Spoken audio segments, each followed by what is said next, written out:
Nelson Kobayashi. Boa noite, deputado. Primeiro eu queria falar que já me disseram tanto que eu me pareço com o senhor. Mas é uma desinformação, porque eu sou mais velho. Então, se há semelhança, que eu acho que não há, é o senhor que se parece comigo. Mas eu queria perguntar para o senhor sobre você.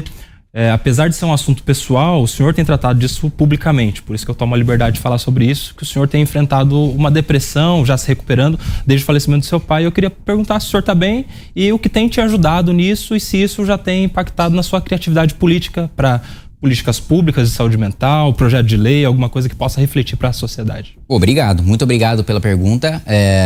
Se eu disser que eu tô bem, eu tô mentindo. Eu tô mais ou menos, né? Desde o falecimento do meu pai, mas assim, o que mais tem me ajudado foi em 2017, né? Eu tenho uma dor muito grande do fato do meu pai não ter visto, como na apresentação que vocês fizeram, o lançamento do meu primeiro livro, né? Que foi o compilado das colunas da Folha, que eu... foi justamente no momento do lançamento eu coloquei o livro, né? No caixão dele, antes dele ser enterrado, dele não ver eu ter sido eleito deputado federal, ele não vai me ver. Tô terminando agora Faculdade de Direito, professor Capês, já inclusive assisti algumas aulas suas sobre culpa consciente e dolo eventual. Isso, já assisti aulas suas online em que eu vi que o meu professor tava mais ou menos, aí eu falei, vou dar uma olhada no Capês. Próxima pergunta sua for doce vai ser motivo de CPI também. Pois é. Vamos lá. Pois não, deputado. Mas enfim, meu pai não vai me ver eu me formar, eu me casar, eu ter filhos, enfim, isso é uma grande frustração, é uma grande tristeza e uma dor que eu carrego comigo. Mas aí você me perguntou o que tem me ajudado. Minha família, em primeiro lugar, né? Eu tenho uma mãe, tenho 3 irmãs, tenho muitos primos e muitos tios que me ajudam e que uma das coisas que mais me emocionam é a lealdade. A família tá lá, né? Nos momentos mais difíceis. E eu te digo que eu sou de um movimento que para mim também é uma família, né? Os meus companheiros de Movimento Brasil Livre estiveram no funeral do meu pai e são eles que estão me resgatando agora digamos assim, numa intervenção na minha vida, né? Eu sempre não, né? Mas acho que após a adolescência, um sujeito sedentário, né? Com hábitos pouco saudáveis e agora esses meus amigos, eles estão me obrigando a treinar todos os dias, ir pra academia todos os dias, fazer os exercícios e isso tem me ajudado. Isso tem melhorado minha ansiedade também, que eu tenho, minha insônia, minha depressão. Então, os exercícios físicos, mas antes de tudo, claro, a família, os amigos, né? Ter o suporte, não ter, assim, durante muito tempo, eu acho que talvez um pouco pela criação nipônica, né? Esse negócio de esconder a dor, não sei se você tem alguma familiaridade com isso de esconder qualquer tipo de coisa que pareça fraqueza, né? Eu acho que isso são tabus que a gente precisa quebrar, porque é só se abrindo que você começa a se tratar. É só se abrindo que você começa a lidar e bater de frente com o problema, né? No caso, no momento, eu tô tentando lidar com o problema na base da porrada mesmo, fazendo musculação. Mas, os amigos e a família, eles com certeza ajudam muito e eu não tenho dúvida de que eu tô seguindo um caminho que, bom, meus amigos me dizem, meus familiares me dizem. Meu pai não era muito de falar, né? Mas quando ele falava sobre mim, ele não falava comigo, ele falava com as minhas irmãs, eu falava com a minha mãe. E todos disseram que ele me via assim como um sujeito tímido, que ele tinha medo que as pessoas machucassem, mas que ele tinha orgulho que era um sujeito esforçado. E isso me deixa muito tranquilo em relação ao meu trabalho, em relação a como meu pai deve me ver hoje. Isso vai refletir na sua atividade política? Eu não tenho a menor dúvida, porque durante muitos anos eu dependi do SUS, né, do sistema da CAPES, né, do sistema de atendimento psicossocial. E assim, se o SUS ele é ruim para atendimento primário, o de média e alta complexidade, para atendimento psiquiátrico ele é um absoluto caos, né? Quem tem assim a minha geração sofre muito com problemas psicológicos, né? Essa questão da saúde mental é uma coisa muito presente na minha geração. E a gente, de fato, não está nem um pouco preparado para receber assim. Eu já tive casos... O senhor acha que a sua geração é afetada mais por essas questões psicológicas? Eu vou me expor na sua pergunta. Eu não raro fui fazer uma palestra, e acho que na época da pandemia, para uns jovens numa escola, um amigo professor me convidou, e eu disse para eles assim, o problema de vocês é uma coisa que eu não vivenciei, embora a diferença de idade minha, para eles não era assim, de 70 anos. Mas eu, por exemplo, quando tinha a idade deles, eu ia comprar o jornal na banca, eu saía da minha casa, pegava sol, encontrava com algumas pessoas, batia um papo com o dono da banca. Comprar jornal é uma coisa que se fazia naquela época.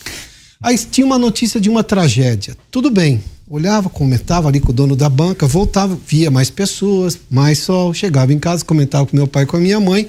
Bom, veja quanto tempo se passou. Eu já tinha acordado, tinha tomado café da manhã, não tinha visto a notícia trágica. Hoje, esses jovens, o que lhe possibilitou talvez essa popularidade gigantesca que foi a internet é a mesma que dá acesso imediato.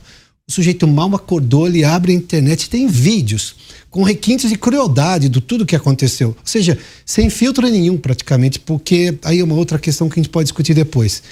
Eu fico imaginando, claro que um jovem desse vai sentir. Agora, ao mesmo tempo, essa sociedade, às vezes, essa sociedade de jovens é despótica, é extremamente dura no julgamento, canceladora, ela não tem empatia, ela acha que tudo do passado está errado. Tudo bem, jovens questionam o passado, a minha juventude também questionou, é da natureza até.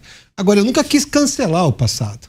Eu queria entender por que os portugueses massacraram os índios, por que os espanhóis... Mas eu não quero massacrar tudo que os portugueses fizeram de bom para o país também. Hoje não, eu tenho uma geração que é ou sou eu ou é ninguém. E ao mesmo tempo vive com um conflito de identidade. Por que o senhor acha que essa parcela hoje da sociedade jovem, talvez, que nasceu conectada já, sofre demais? A internet é parte dessa culpa? Olha, a minha formação, né, de psicologia vem dos meus tratamentos pessoais, né, e eu te digo, e dos meus relacionamentos, e eu te digo o seguinte: você tem razão ao dizer que a minha geração falta contato social, pessoal, a minha geração falta sol, né, de fato, que é uma questão mesmo biológica, cientificamente comprovada. A vitamina D é fundamental no combate à depressão, né, para que você tenha uma boa saúde mental. Mas eu diria, além disso, a falta de propósito. Eu acho que esse é o principal ponto que pega a minha geração, falta de propósito. Por que eu tô vivo? Por que eu tô aqui? O que eu vou fazer da minha vida? Deputado, me permita só para complementar. Eu tenho uma tese que para jovem precisa de duas coisas: disciplina e propósito. Porque imagina, o sujeito é jovem, ele tem 15 anos. Quantos anos mais ele vai viver? 65, 70? Provavelmente, ainda mais com o avanço da medicina. Agora, não se dá hoje disciplina questionada. A gente está vendo na proposta, inclusive, de educação do governo. Ah, não, temos que ensinar a ser militantes. Bom, a gente está vendo essa crítica, isso é frequente. Quando você quer exigir resultado de matemática, não pode, porque ela pode ficar ofendida, porque ela não teve acesso. Mas se ela não aprender matemática, ela não vai fazer conta. Se ela não souber fazer conta, ela vai ser enganada. Se ela for enganada, bom, aí perdeu a noção da vida, né? E propósito, parece que querer projetar o futuro é uma ofensa. Não, é um absurdo, porque se ele se der bem, então, nossa, ele é culpado porque ele se deu bem, porque ele estudou, porque ele fez, e o outro não conseguiu. Como é que eu lido com tudo isso? Exatamente. Você tem, primeiro, uma ansiedade muito grande, como o volume de informações, como a velocidade mesmo de locomoção, né? Você chegar de um lugar para o outro é muito mais rápido, você ter uma informação é muito mais rápido, você conversar com outra pessoa é muito mais rápido. Eu acredito que boa parte da minha geração também acredita que ascender uma carreira profissional também é uma coisa rápida, né? O sujeito, ele quer fazer um estágio sendo CEO. Né? E não é assim que funciona a realidade. CEO, e não é assim que funciona a vida, né? Você conversa com uma pessoa de 20 anos, ela já está ansiosa porque ela não está escalando a grau, não é um diretor da empresa, já não é um executivo da empresa, enfim. Cria expectativas assim que estão muito fora da realidade. E muitas vezes essa frustração se reflete na agressividade do cancelamento, né? Eu separaria ali em dois setores. Da mesma maneira como fiz com o MST, eu separaria o cancelamento em dois setores.